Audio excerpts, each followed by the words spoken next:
Hello ladies and gentlemen, and welcome to the debate of the week. We got a good one right here.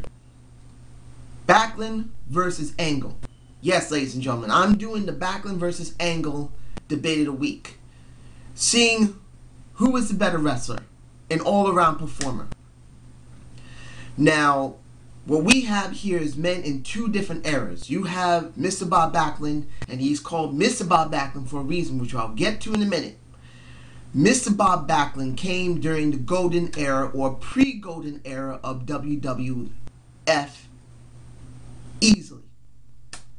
Kurt Angle comes into the time of the Edge of the Attitude era and afterward. Now this is very interesting. You see,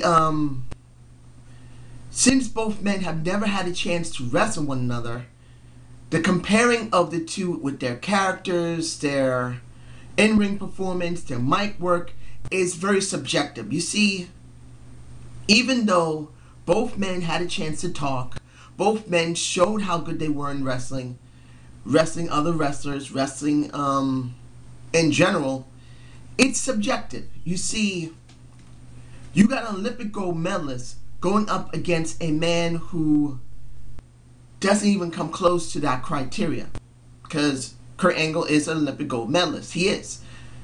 He went in 1996 and won a gold medal for freestyle wrestling. Now, both of them have been through divisions for university. Bob Backlund went in Division 2, and Kurt Angle was in Division 1, NCAA, both of them. Both did pretty well, of course. You have much better with Kurt Angle compared to Bob Backlund. He came in second in his division. Kurt Angle came in first. There's no way you can really compare the two in that respect. But you can't say they both weren't great wrestlers. Now I'm going to break this down into the 5 tools you need to be a good wrestler or a great wrestler. First, we're going to talk about his physique. Let's be honest. Both of them are not really big men physically. They're not like the Vincent Kennedy McMahon's criteria of built men. They're not. These men are pretty much like middleweights. They're not like super heavyweights. They're not like heavyweights. They're more like middleweight size. So they're both equal in that respect.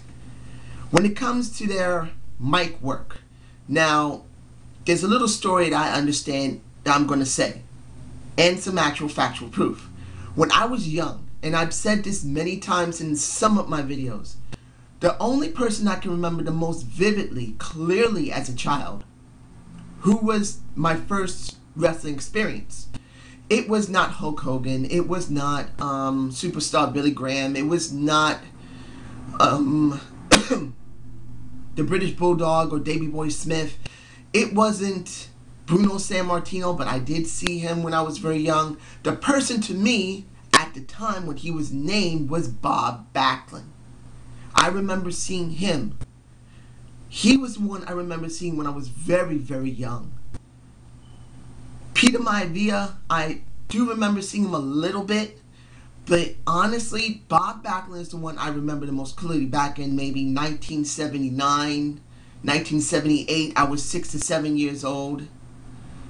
That was the most clearest memory I have. And I always liked Mr. Bob Backlund.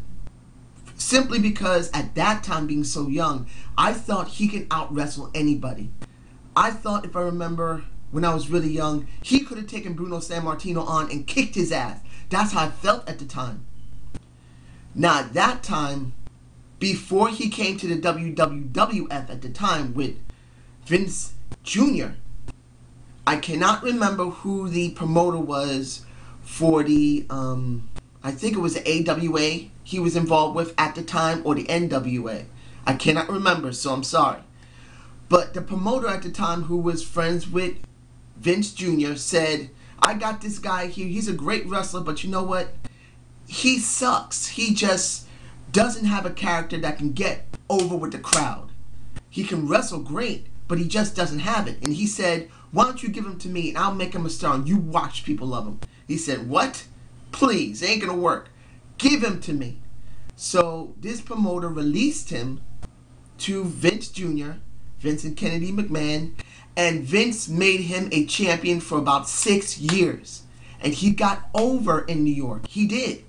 Like I said, the person I remember is pretty much Mr. Bob Backlund. I liked his, what little promos I can remember was, I was very young at the time. Before he lost to the Iron Sheik, I can remember he spoke very simply, straightforward. To me, I liked it. I liked it because he was a simple man. At least that's what I could understand when I was very young.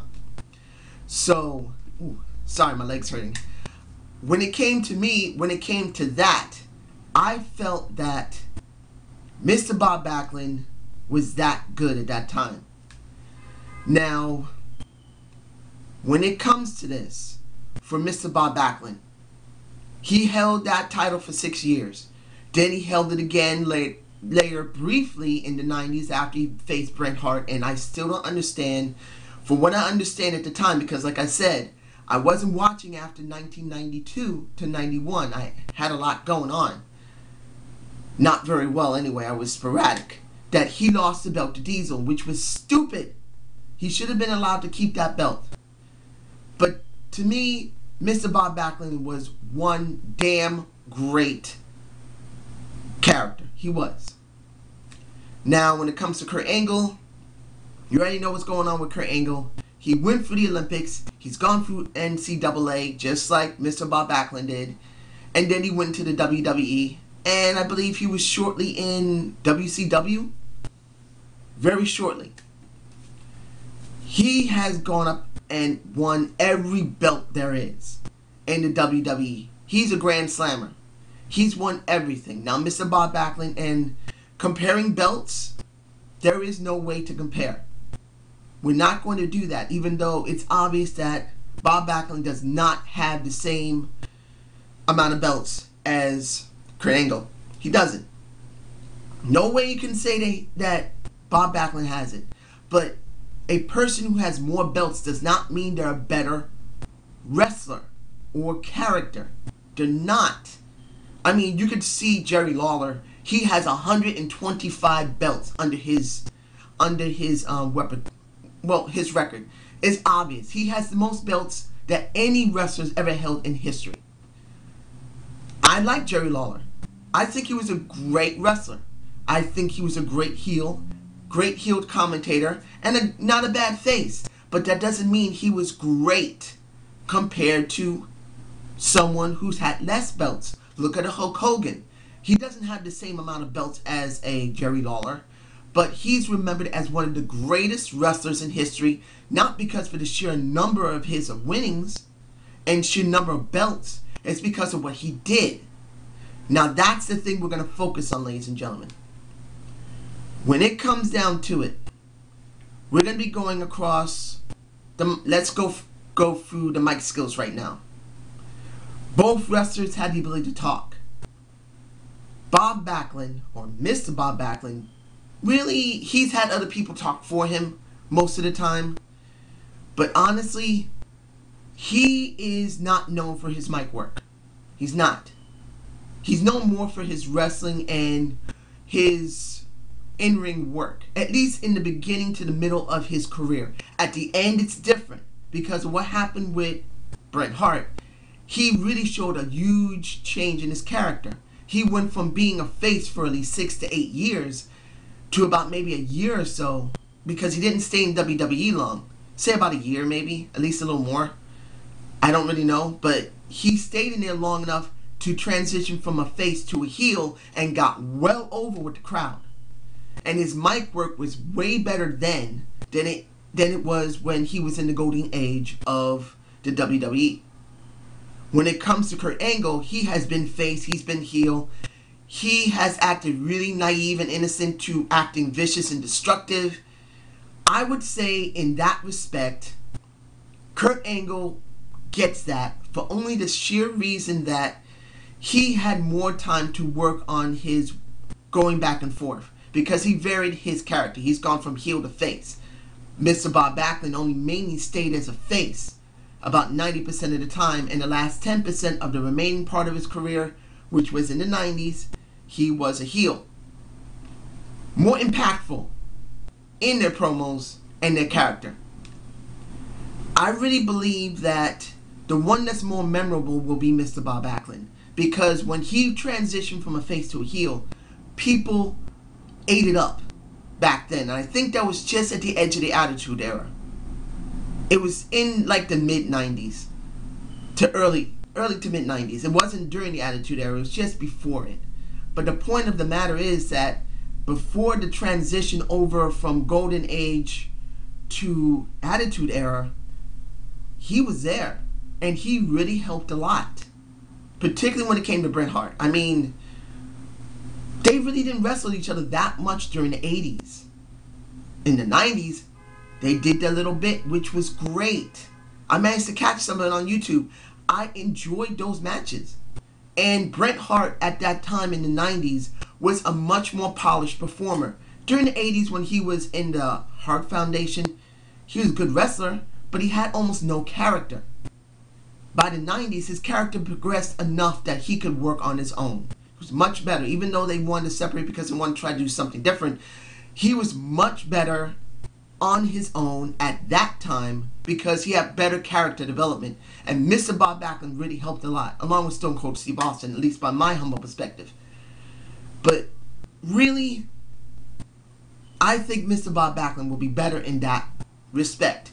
Not taking anything away from Kurt Angle. By the time of the Attitude Era and afterward, he did a lot of progression of the late 90s, early 2000s, where he worked on his character when he was working with Edge, when he was working with, you gotta say it, Chris Benoit, when he was working with Stone Cold Steve Austin, when he was working with The Rock.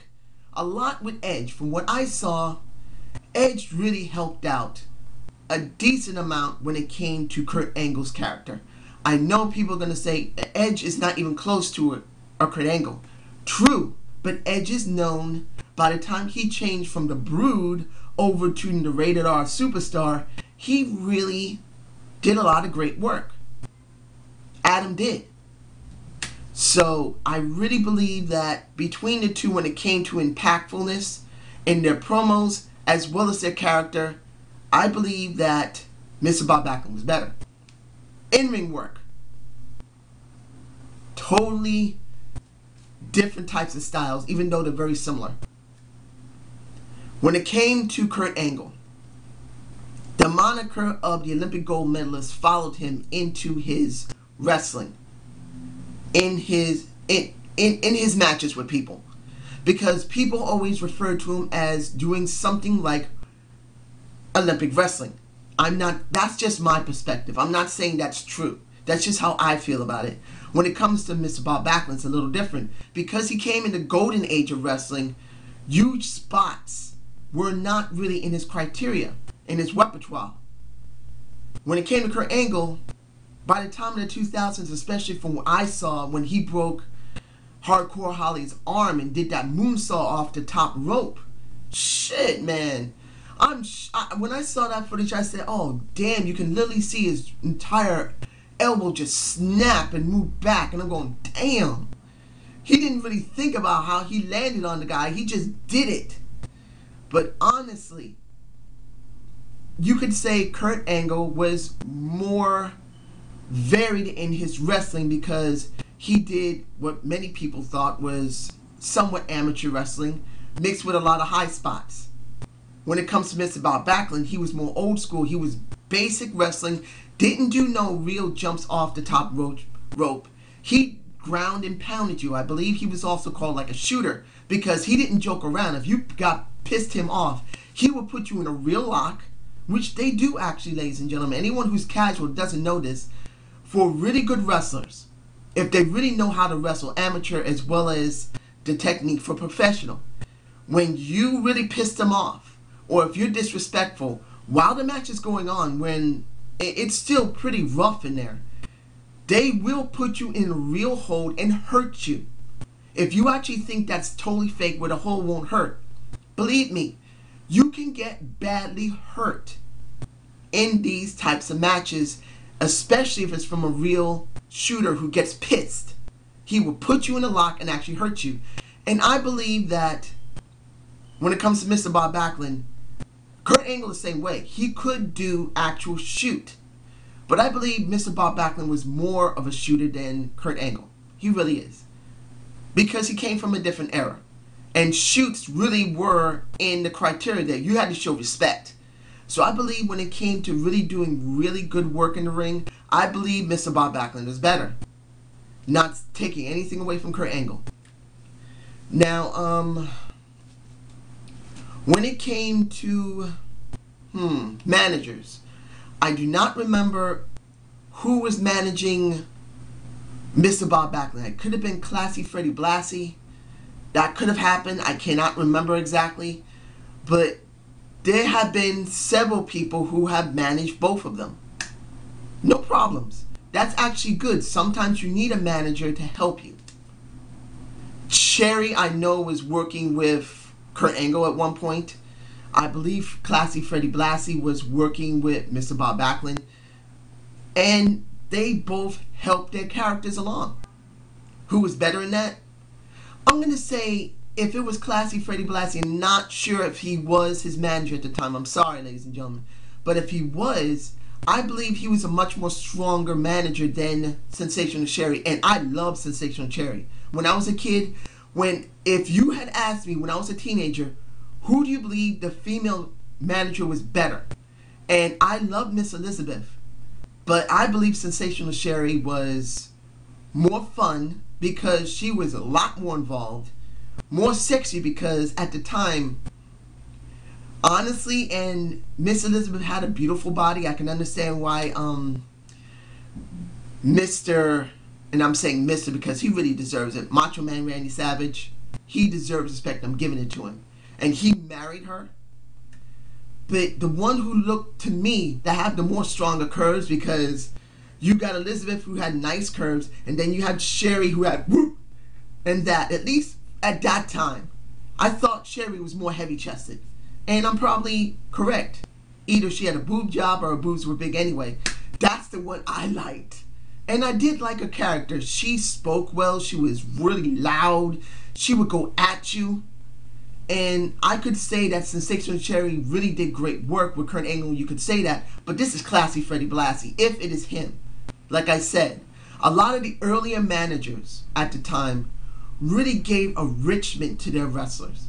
And I believe that because it's at the golden age, you're going to have Mr. Bob Backlund have a much better time with a golden age manager than a attitude era manager. Because at the time, Sensational Sherry was not a manager. She was still a bit of a wrestler. She was a female wrestler that was going after the World Women's Championship against, I think she even faced Fabulous Moolah, at least at one point. And I love Moolah too, but you get what I'm saying. Now overall, which one was better? Taking into account of the errors. Because the Attitude Era had already launched by the time Kurt Angle came in. He didn't really contribute a huge chunk to it. I'm not saying he didn't contribute, but he didn't contribute a huge chunk. I believe at the time, Mr. Bob Backlund contributed way more. He did come in the mid-70s to the WWF, and then was around the time of WrestleMania. He was part of it. Even if he did like a simple match in WrestleMania 1 and 2, he wrestled. It was important at that time. No matter what anyone would say that, come on, man, you can't really compare WrestleMania 1 with Mr. Bob Backlund, which was a basic match, compared to maybe WrestleMania 20 or WrestleMania 20 or with Kurt Angle and Eddie Guerrero. Eddie Guerrero and Kurt Angle was a way better match than Mr. Bob Backlund, whoever he faced at the time. I don't remember who he faced at the time at WrestleMania 1 or 2. Or WrestleMania 17, where you saw, for me, that Kurt Angle faced Chris Benoit the first time at a WrestleMania, and you saw chain wrestling from them, which was so cool for me. To see actual chain wrestling in a WrestleMania. That was sweet. No matter how you feel about what Chris Benoit's done over the years, I understand what he did, and I already did a video series about it, but the point is, if you're remembering the moments, if you're remembering that, they did good work in the ring. So honestly, the problem here is who contributed more to the brand. And even in his small way, you have Mr. Bob Backlund contributing something very important. As I said in one of my earlier videos, the most important thing you need to understand, ladies and gentlemen, if you're not a smart mark, is that when you're starting something, you need the best you can get your hands on, so you can have something to go. The WWF, when they transitioned to the WWF and started WrestleMania, needed the best wrestlers that can get their hands. Get in their hands.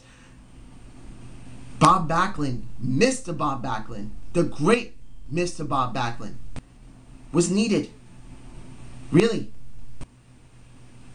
You had all the best wrestlers at the beginning. Look at Tino Santana. Look at what happened with Hulk Hogan. Look what Roddy Piper, Mr. Bob Backlund, or Bob Backlund at the time, he, even if he had a dull character, was still a great enough of a wrestler that he got over with the crowd for 6 straight years. And then when it went into WrestleMania, he was needed. Look what happened with the Iron Sheik.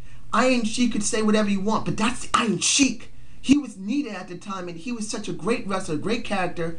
He was needed for WrestleMania and the subsequent ones afterward while they started it. So sometimes it's important to remember that if you don't have something to start from, it doesn't matter what you have later. So I say Mr. Bob Backlund is better. And I hope you enjoyed the ZANE'S View. Subscribe and comment. I'm sorry, ladies and gentlemen, I could not do my Raw review. I found myself in some really serious trouble. I had gotten a marshal's notice on Friday. Well, actually, I got a marshal's notice on the night before Thanksgiving. I did. Because of what's been going on, especially with my messed up leg. And I spent days trying to make sure I didn't get evicted from my apartment. So I really didn't have enough time to really do the Raw review. I got myself settled enough that I'm not going to get thrown out today. So I'm working on that. So I don't know if I'll be able to do the next Raw review. I hopefully this weekend or tomorrow or today that I can do the Impact review, because my schedule is very light right now.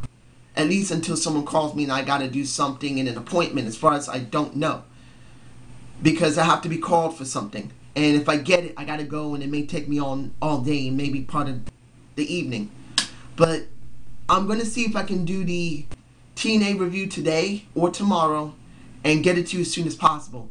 I can't guarantee I'll be able to do Raw next week, but I will do what I can to get what is needed to get out, because I know you want to see reviews. So I am sorry again that I could not do the Raw review, but at least I have an apartment that I can upload this video, because if I didn't, you would never see these videos again. So thank you and have a good day.